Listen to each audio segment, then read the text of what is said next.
Hi, I'm Matt Rizzetta, the CEO of N6A. It's a real treat and honor to have Coach Rick Pitino with us today on Outcomes and Omelettes. Coach Pitino needs no introduction. He's a Hall of Fame basketball coach. He's an NCAA champion, multiple-time champion with Kentucky and Louisville. He's among the most winning coaches in the history of the sport. He's also coached 3 teams to the Final Four, one of only a few coaches to do that. In addition to being a legend in the college ranks, Coach Pitino also coached in the NBA for the Knicks and the Boston Celtics, and he's now the head coach of my proud alma mater, Iona College. Rick, I know you're a super busy guy, so I appreciate your time today. Thanks a million for being here. I understand you're down in Florida, so I hope you and your family are staying safe out there. And please know the entire Iona community can't wait until you make it up to New York and New Rochelle. Thank you. So, Rick, even though you can't see them, we have our entire staff at N6A watching this from their homes and apartments. We also have an audience dialed in from all over the country. And, Coach, I know you've done plenty of interviews about basketball, especially recently since you accepted the job at Iona. But you're also just an incredible leader, an incredible innovator. So for today's discussion, I really thought our audience could learn a lot from you in these areas. So that's what I wanted to focus the next 20 minutes or so on. And then I know our audience is dying to ask you some questions, most of them probably basketball related, by the way. So maybe if you could spare a few minutes at the end to answer a couple of questions from them, it would be great, Coach. Wonderful. So let's get going, Rick. Let's start with your newest home, Iona College. I know it firsthand. It's a very special place to me and to the Iona alumni and the Iona community. I went to Iona. I served on the alumni board. I've been going to basketball games, as I mentioned, offline since I was in diapers practically. And I'm sure as you've seen firsthand, Coach, so far, Iona is just a great community. It's a community where people help each other out. There's a warmth and a spirit of servant leadership at Iona, and there's certainly a grit that us Iona people have about us. No BS, roll up your sleeves, just get the job done, which I'm sure is one of the things that attracted you to the job at Iona. So on that note, I was just wondering, can you just talk a little bit about your feelings about your new position at Iona and some of your goals for the program? Well, it happened in a strange way. When I got fired from the University of Louisville, I was trying to decide what form of professional basketball I'd go back into. And a gentleman named Seamus Carey, who was the president of Transylvania College, Transylvania University, I guess it is, called me. He was a friend. I have a company called MAP. MAP stands for Mashburn, Jamal Mashburn, Avar, friend of ours, and Pitino. It started with Jamal's mom telling me, look, Coach, I don't want Jamal to go pro in his junior year. And I said, Helen, he has to go pro. He's a top 4 pick. She said, no, I want him to graduate. I said, Helen, he'll graduate. He has to go pro. She said, okay, I want you to manage his money. I was in my mid to late 30s at the time. And I said, Helen, I know very little about money. I said, at the end of the year, I'll fly to New York and I'll find out everything we can about it. Fly to New York. I meet with 5 companies, Goldman Sachs, JP Morgan, Merrill Lynch, and the last one was Gabelli Assets in Rye, New York. Sure, no, well. I decided on putting Jamal's money that he was about to make with Gabelli Assets, because Mario was a one-man dictator, so to speak, and he was personally going to look after Jamal's money. And he said something that just stuck with me for years. I went in a little back room and saw all these guys trading in front of their little computers, yelling and screaming. And I tried to sound somewhat intelligent and said, Mario, where do you get your talent from? Wharton School, Harvard Business School, MIT, Chicago Business School. And he said, no, not really. I go after PhDs. And I said, that's strange, PhDs for trading equities and bonds. And he said, look, I go after poor, hungry, and driven people. I don't care where they go to school. So that stuck with me. And I went with Mario. And then about 3 years later, we formed a company because everything was going so well. Avar was the young CPA who was watching over Jamal's money. Years later, Jamal was a very shy young man. When he played for me, he started becoming an astute businessman. And today, MAP owns 4 car dealerships, Yep. 75 pizza places and Papa John pizzas, a uniform company, a waste management company. I have nothing to do with it, except at that time, I was the Kentucky coach and I was the bank, so to speak. Yeah. I could borrow any sum of money without worrying about anything else because I was a basketball coach at Kentucky, and that's much more important than having collateral. Avar was the man going to do all the work, and MASH was the minority because businesses at that time wanted more minority ownership. So to fast forward to, Avar was very close. He was an ex-basketball player and athlete at Transylvania, and he was close with Seamus Carey. So Seamus calls me and says, look, I can call president to president UCLA for you if you'd like. I left him and his wife tickets for some Louisville basketball games. Avar told him all about me. And he was nice enough to call the president of UCLA. And then about 5-6 months later, he shows up in Madrid. We were getting ready to play. I was coaching Panathinaikos of Greece. Sure. He shows up with the athletic director in Madrid to tell me that the basketball coach will not be returning. And would I be interested in coaching there? And it just blew me away how it went from that point. And here's my point in business. You never know in life who you're talking to, who you're going to meet. Because I remember one incredible story in business. We're getting ready to play in the Final Four at Kentucky, and I'm racing through the lobby where it's so crowded to catch the bus for practice. A gentleman rushes up to me, an Asian man, and says, can I talk about your full court press? I said, sir, I've got to get on the bus. We're getting ready for practice. He said, I was hoping I could go over that with you. I said, okay, come on over here, sit down. I've got 7 minutes. We started talking, and I said, write me. Here's my address. Write me. I'll give you some material on it. He said, well, thank you so much. It's so nice of you. And I sprinted to the bus. In 2013, I got a phone call from Junior Bridgman, a great player at Louisville. He was 10% owner of the Sacramento Kings.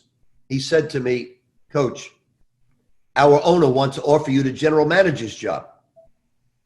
I joked back at him. I said, general manager, I'm a coach. I said, didn't that gentleman see the stellar job I did with the Boston Celtics as president? And he said, no, he really, really remembers something that stuck out for his whole life. I said, what's that? He said, he was an assistant women's basketball coach, and he went to the Final Four. He was into technology. He was just helping out. He approached you. You sat down with him and went over the full court press for 7 minutes, gave him your address, and he never forgot about that. And he's the majority owner of the Sacramento Kings. So no matter who you meet, if you leave a positive impression on that person, you not only have a potential friend, but you have a business partner that may lead up into something special later on in life. So everybody must be treated like a king or a queen when you meet them. Thanks, Coach. What a story. PhD, by the way. I love that. Now, I changed it. It's no longer poor, hungry, and driven. It's now passionate, hungry, and driven. My athletes don't like that word poor. Either one works, I guess. So, Coach, one thing that was on our staff's mind I wanted to ask you about had to do with approach and process. And I'm curious, how are you approaching the Iona job versus some of the other positions you've started, knowing that this is a totally different mission for you, than some of the other jobs you've taken? Obviously, when you took over Louisville, when you took over Kentucky, they weren't exactly at their peak, relative to their expectations. But look, it's still Louisville, it's still Kentucky. There is still a lot of tradition there. You're taking over a program where Tim Clues did an incredible job. I mean, just a great man, did an amazing job, building a consistent winner and putting Iona on the map. But now you're really stepping in to try to take the program to the next level. So I'm just curious to know about sort of how you're approaching this position or preparing for it, knowing that it's a completely different assignment for you than what you're used to in the past. The fascinating thing about all the jobs I've taken, be it the Knicks, be it Kentucky, Louisville, the Boston Celtics, and now Iona, the same common denominator would be true. When I took over the Celtics, there were no facilities. Mm-hmm. They were practicing at Hellenic College, a Division III school. So we built a a $200 million athletic complex, a medical complex / workout place for our team. Same thing at Kentucky. No infrastructure at all. Louisville, no infrastructure. The Knicks were practicing at SUNY Purchase, and also I think a Division III program. So nobody had the infrastructure. And now same thing is true at Iona. So the one common denominator of all the situations, regardless of the Celtic tradition, Louisville tradition, Kentucky tradition, I mean, Kentucky and the Boston Celtics, you don't get any greater college or professional tradition, but the facilities, the infrastructure really was beaten down. So it's not only what takes place between the lines, you have to build a foundation and then from there build out. So Iona right now, probably, and I've not been on campus yet, I'm guessing from my past experiences, poor offices, weight room, training centers. I know they built the arena into something nice. So that's the first thing I have to do. I will become, along with the great young athletic director they have, a fundraiser where I raise money to improve the structure. And then once you build the structure and the foundation, then the most important thing are the athletes that will perform. But you must give the athletes everything they need to perform. Nutrition centers, weight rooms, and so on. So that's been the thing that I look at most in looking at Iona. The offices where we will work is probably E on the chart of A, B, C, and D. A is what can you do to enhance the performance of athletes? Then B is something that what can you do to raise the excellence academically?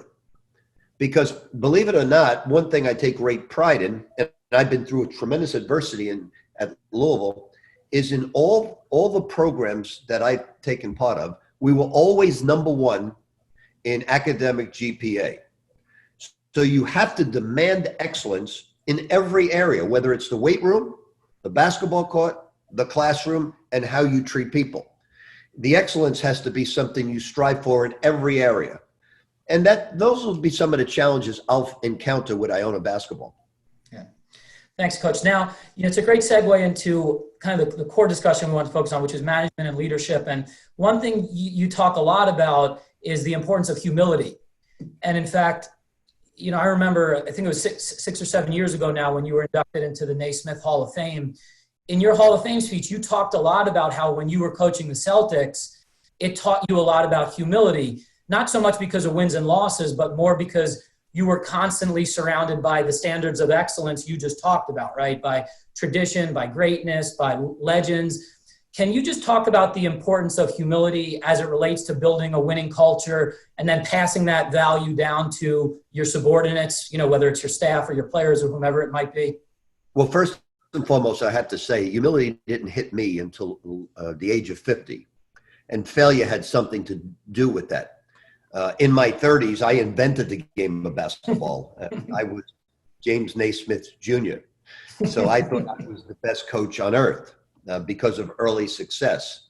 Then when you finally gain wisdom in your life and you realize that I'm in the Hall of Fame because my basketball players put me in the Hall of Fame. Coaches are far different than anyone else. So humility to me is the key word to success because you realize why you win. You also don't beat yourself down when you fail and you realize that failure is just fertilizer to help you grow as a leader. So it's really amazing when you think about the word humility, and some of the greatest coaches of all time, John Wooden, even Bill Belichick, a current coach right now, has great humility. They understand their focus. They understand why they win. And focus and humility go hand in hand. You really have to focus on the job at hand to gain humility. And then once you obviously have your success, you share your success with all around you who really were the catalyst to have that success. So as a leader, you start to understand that. And today, more than anything else, I have different mission statements in my 30s and 40s and 50s and now in my 60s. They change, but humility always grows even larger with each decade, Mhm. because humility allows you to lead and give others credit that they need to really prosper in life. Coach, I wanted to ask you about that. You're talking about humility in the sense of, helping people, right?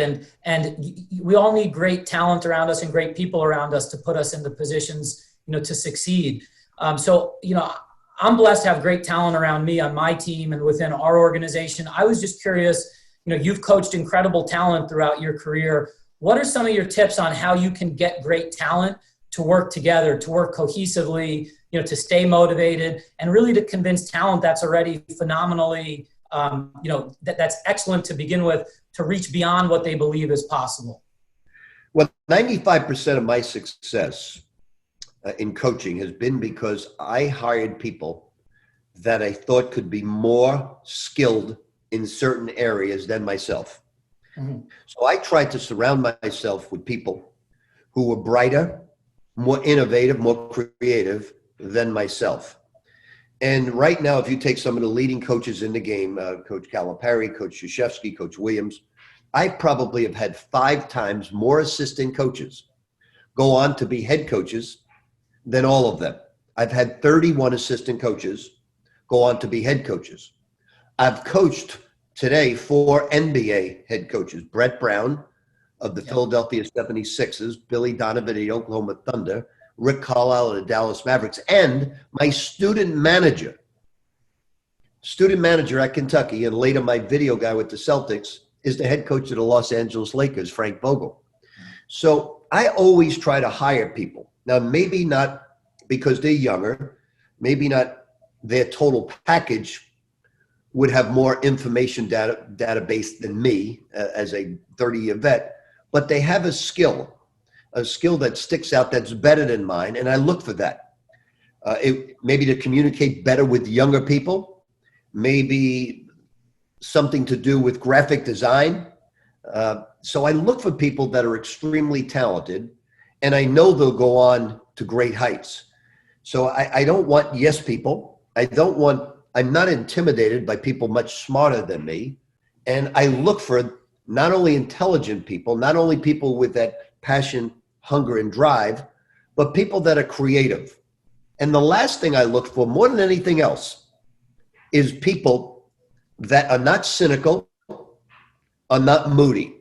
Moody, cynical people, if I cannot change, this is the only probably harsh area in my life. If they're cynical and moody and I cannot change them, I let them move on to another job. Rick, Coach, that's a great point too about, the talent function in any organization is so important, and you're kind of always recruiting, right? So your point about not surrounding yourself, and I totally agree, not surrounding yourself or not having any tolerance for cynicism, glass half empty, pessimist, you want positive energy all the time, and you need to feed off that. I totally agree with it. My question to you would be, how do you vet something like that on the recruiting trail? Like when you're talking to recruits that are, especially in your class, top 50 blue chip recruits, they're surrounded by yes people a lot and told how great they are. How do you sort of vet that to see what they have? And then if they truly have that optimism, you need to succeed. Well, it's a great question. And it's all about research. When I was the head coach of the Knicks, we'd get ready for the NBA draft. I had Dick McGuire, my scout, Fuzzy LeVay, my scout. Red Holzman was an advisor at the time. We'd sit in a room, and they'd give me a sheet of paper with Mark Jackson from St. John's statistics. Sure. What he averaged per game, assists per game, steals per game, what Luke Honusek said about him as a person, and it was 1 page. Fast forward to the Boston Celtics years later, I got a whole folder about the prospect, Paul Pierce, and every other prospect. And it had not about Paul, but player X. Well, in 8th grade, he did this. In 9th grade, he took his first drink. Who he dated in 10th and 11th grade. Wow. And I'm looking, my eyes were getting big. Was in a car when someone got a DUI. I said, where did we get all this information? Smoked marijuana in college. I said, how did we come across this? We would hire an ex-FBI investigator or a detective, Wow. ex-policeman, pay him anywhere from $8,000 to $15,000 to get as much information on that future prospect as he possibly can. And we did it with about 8 to 10 players. Wow. We knew if he drank alcohol, we knew his girlfriends, we knew he hung out with. Why? Because if we're going to invest millions of dollars in his prospect, we have to make sure he vets out. So my great success stories is when I had vetted out the people to the nth degree. My failures, when I didn't vet out people, and they led to my demise at the University of Louisville by not over vetting people out. So it's really, really important that you do your research, not only with their friends, because really, if you want to vet someone out, you don't go to people that are close to them. You go to people that may have an adversarial relationship. I remember so well when I was on the board at the University of Massachusetts, and we were vetting out John Calipari. And one competitor said, you shouldn't hire him. And he started knocking him this. He'll do anything. He's a cutthroat recruiter. He's relentless. He's this and that. And when I hung up the phone, I said, this is the guy we have to get. You want him. Yes. So, it's a mixture of different things in the vetting out process. But being upbeat and positive, you've got to judge it not only under the influence of success, but under the influence of failure. Because that's when you really, really understand and comprehend a person's worth. When they fail, how they get up from the mat. I love that, Coach. Coach, I had one more question, and then we just had a couple of questions from the audience that they wanted to ask you. My question, my last question has to do with routine. And, you're legendary and known for having an incredibly disciplined routine, both for yourself and for your players. Can you just talk a little bit about your routine and also the importance in your mind of having a routine in order to build a successful team or organization around you? Well, I call it you create your discipline. And I do something that's a little bit different than probably any head coach in college. Not better, just different. So I'm a big believer in player development, that when you get an athlete, you don't just plug him into the hole, the system. You have to create your system, but you have to improve that athlete's skills. So for instance, where Coach K would go after one and done athletes, I would go after athletes that need improvement in a certain area, but they'll be just as good as that one and done athlete, but you'll keep them for 2 or 3 years. So if you look at athletes ranked in the top 100, this young man wasn't ranked at all. My starting center on the championship team wasn't ranked in the top 100. He signed a $60 million contract with the Minnesota Timberwolves, Gorky Zhang. Number 92 in the top 100. Remember, Kentucky and Duke are in top 10. Number 92 in the top 100 was Montrezl Harrell, my 6th man on the professional team of the Clippers. Number 68, a young man who signed an $18 million contract with the Charlotte Hornets, was Terry Rozier. And number 50 didn't have a jump shot.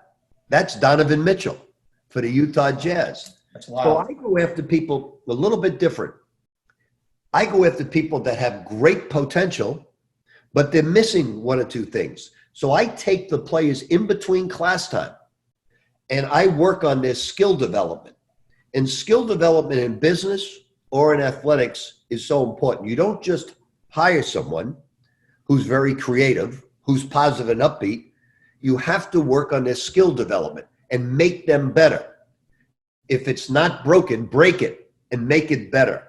And that's what I try to do with athletes. The discipline that we create is we get in early.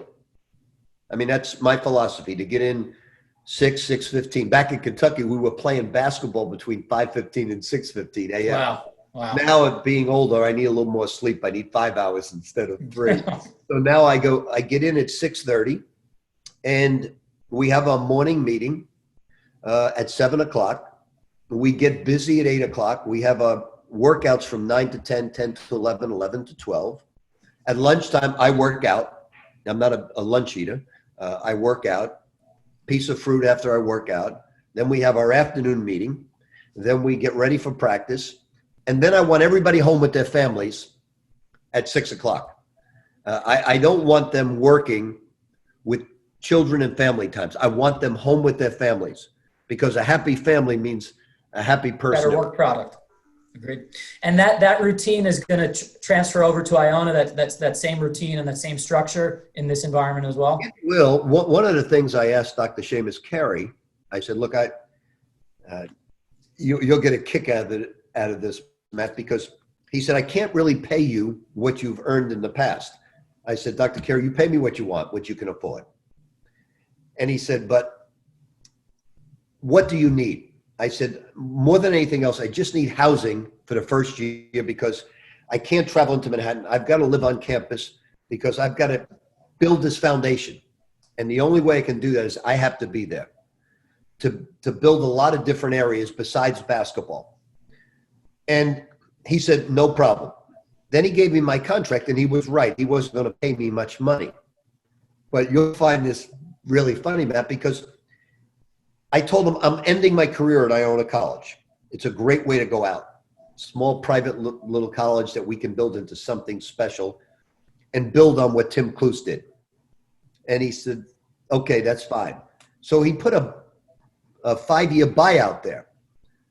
A buyout means if School X wanted to come after me, in the first year, they would have to pay $10 million to buy me out. $10 million the second year, $5 million, $2 million, $2 million. Yeah. At Louisville, my buyout in Kentucky was $100,000, $200,000.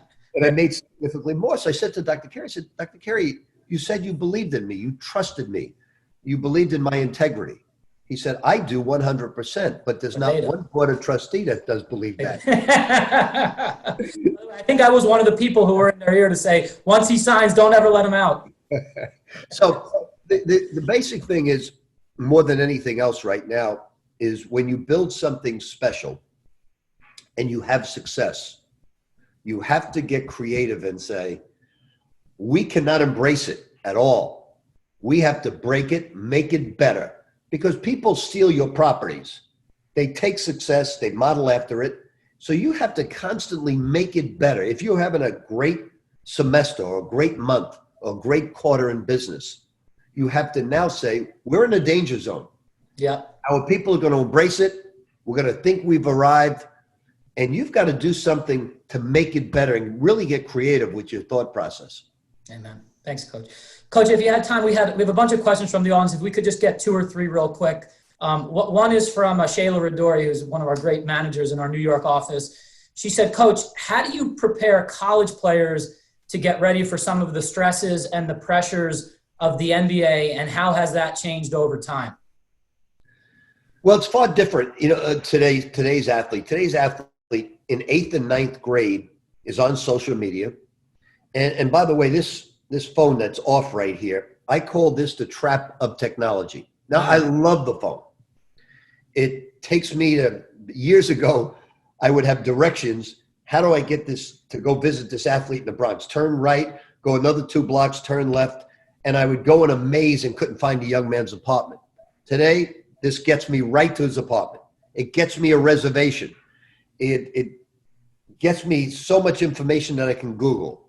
It's an unbelievable piece of technology, but it's also a trap. For instance, you're going to love this story about the trap of technology, because I was talking about this young man that the owners of the Chicago Bulls were thinking about drafting. They sat down with him for his interview. He took out 2 phones and he placed them down. And during the interview, he kept looking at the phones. They immediately say, this young man is not focused. We're not drafting him. So this, although we love this phone, when I go out in the evenings, I put it away. It doesn't come out. I never take the phone out when I'm speaking to anyone. I'm totally focused on that person, because this is a trap. And I told the story of the Chicago Bulls at this business meeting in Puerto Rico. I was the national coach of Puerto Rico. And the person said to me, I have a much better story than the one you told. I said, well, what's that? He said, years ago, I owned 3 hotels right on the strip. He owned the El San Juan, the El Conquistador, and he said, my father started the business, and we were going to bring in American Airlines to come to Puerto Rico to be the hub for South America.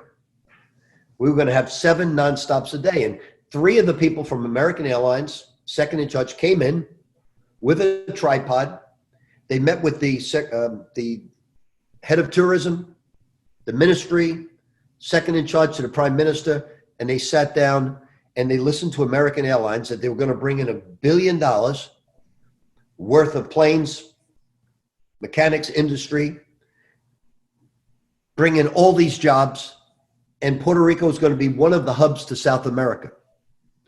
So I said, well, what happened? He said, well, during the meeting, the head of the ministry, while they were going over the presentation, took out his phone and answered a phone call. The person from tourism started texting. And each time the head of American Airlines would stop and say, I'll wait for you. I understand that's probably important. I'll wait for you to take that text or that phone call. About the 6th time that he was interrupted in his presentation, he said, you know what? I'm going to wrap this up because I don't think you're really interested in becoming the hub of South America. I don't think you're interested in all these jobs being created and billions of dollars of equipment coming in to Puerto Rico. And we all know that Puerto Rico suffered, I think, a $78 billion debt. Well, this man from American Airlines, who's still there today, packed up everything, headed to Miami, and made Miami the hub of South America. All because the technology of this phone, taking it out, they were turned off. And I said, come on, is that really true? And he said, yes, without question. I was so humiliated and so embarrassed, but more important, we had to sell the El San Juan, the El Conquistador. If not, we would have owned all the hotels on the strip. Wow. And it would have been totally different, all because of the trap of that technology. So we have to be careful with the way we communicate today, especially with that phone. And you have to put it away and take it out at the right times, because that story resonated with me for the rest of my life. So does that mean we Iona fans should expect fewer players to be on Twitter this year than we're used to seeing in the past? You know, I didn't allow my players at Louisville I remember to be on Twitter. And I'm not sure what I will do. I am going to pass certain rules. For instance, you're not going to live off campus at Iona unless you have a 2.6 grade point average or better. I'm not, although I tweet, I'm going to have to give it up if I ask my athletes to give it up. So we're all in this together. So it's something that it's a dangerous vehicle. It's an ego, and I call ego in a religious sense or in a spiritual sense. It's edging God out. Sure. In a athletic sense or business sense, it's edging greatness out when ego comes into play. Yeah. And so Twitter is an ego-driven thing, but it's necessary in business. It's necessary, I guess, for our president of the United States to communicate with the masses and just about kill people on a daily basis. Coach, if you had time for one more question, there's somebody in our virtual audience named Jason Early.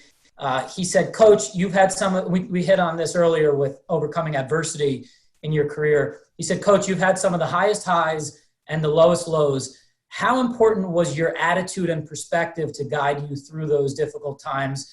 And also, he said, if you could end the answer with a happy birthday, Frank, you'd make one of your biggest young fans' days. Okay, let me say this. Adversity, I've had the worst adversity I've had in my life. It happened 2 times. I lost a child in 1987 in the middle of our run to the Final Four. Yep. The second worst adversity, my best friend and in life was my brother-in-law, high school friend, who I lost in 9/11. Billy Minardi, right? Yes. It doesn't get any lower than those 2 experiences. The other things, basketball related at Louisville, where I was fired, and the Southern District of New York going after me without any knowledge of having anything to do with any of that. So I could sit back at the time, and I did this, by the way. I had inside bitterness. I was fired.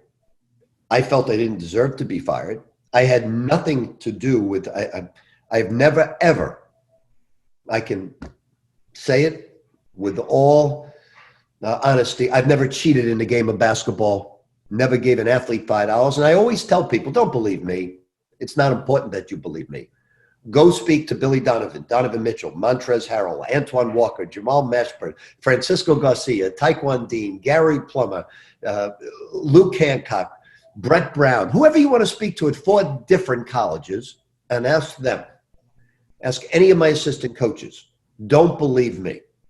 But I still had to pick myself up off the mat. And in order to do that, you have to get rid of all your bitterness.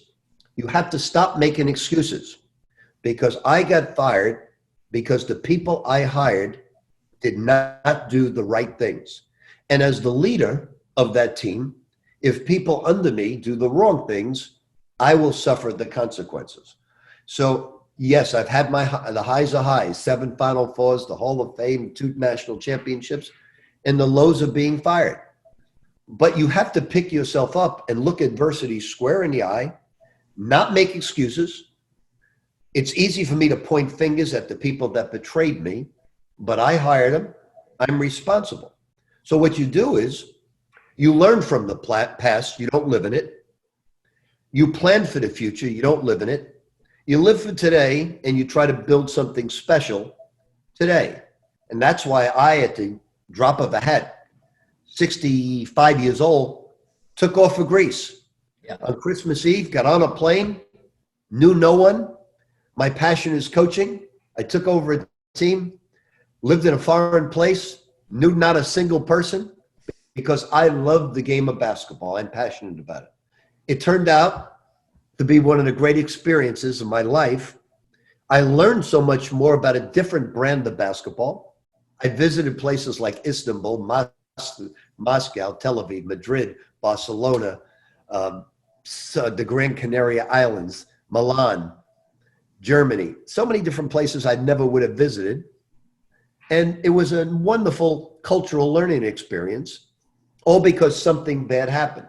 Yeah. So I think you've got to look at the positives in everything, and you look adversity square in the eye, and you say, I'm at fault, I take responsibility, but this is what I'm going to do about it.